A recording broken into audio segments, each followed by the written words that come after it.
114 மாவட்ட செயலாளர் அறிவிக்கப்பட்டிருக்கிறார் என்பதை இந்த நேரத்தில் தெரிவிச்சு. உங்களுக்கு எல்லாமே அறிவிக்க உங்களுக்கு நாங்கள் அனுப்பி கொண்டு இருக்கிறோம். அதில் நீங்கள் இன்னையோட மொத்தமாக பார்த்தீங்கன்னா 114 பேர்.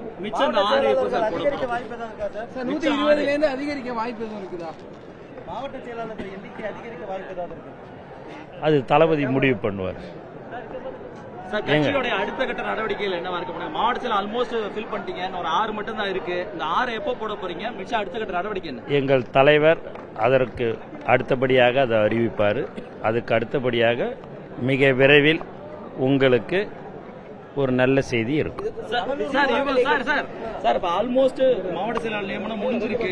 அடுத்த கட்டமா தமிழகம் முழுவதும் சுற்றுப்பயணம் போறதா ஒரு பேச்சு இருக்கு. எப்போ சுற்றுப்பயணம்? அது முதல்ல போவாரா? முதல்ல சுற்றுப்பயணம் போவாரா? நீங்க என்ன கேள்வியா இந்த மாதிரியான ஒரு கேள்வி ஏன் கேக்குறீங்க? அதுதான் கேக்குறேன். இல்ல ஏன் அப்படி ஒரு கேள்வி கேக்குறோம்? போக போறாங்க.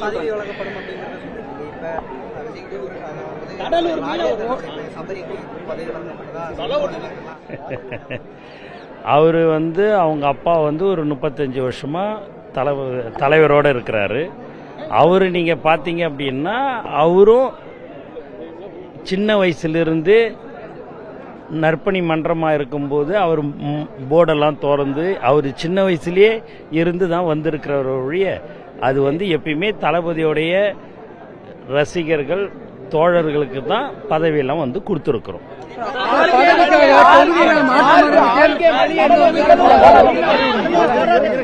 சார் இல்ல சார், ஒரே ஒரு விஷயம் நீங்க புரிஞ்சு இருங்கள. எல்லாருக்கும் உங்களுக்கு இன்னும் ஒரே ஒரு இதுன்னா, எப்படி பதவி போட்டா எப்படியாவது சலசலப்பெல்லாம் உண்டாகும்னு எல்லாரும் எதிர்பார்த்தது ரைட்டுங்களா? அது தலைவர் கரெக்டா யார் உழைத்தார்களோ அவருக்கு அறிவிச்சிருக்கிறார். அதனால எந்த ஒரு சலசலப்புக்கும் வழி இல்லை.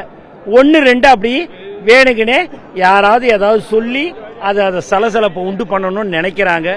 அது தமிழக வெற்றி கழகத்தில் அது நடக்காது. எங்கள் தலைவர் என்ன சொல்கிறாரோ அது மட்டும்தான் எங்களுடைய தமிழக வெற்றி கழக தோழர்கள் அவர்களுடைய அறிவுறுத்தலின்படி நாங்கள் நடந்து கொள்வோம் என்பதை இந்த நேரத்தில்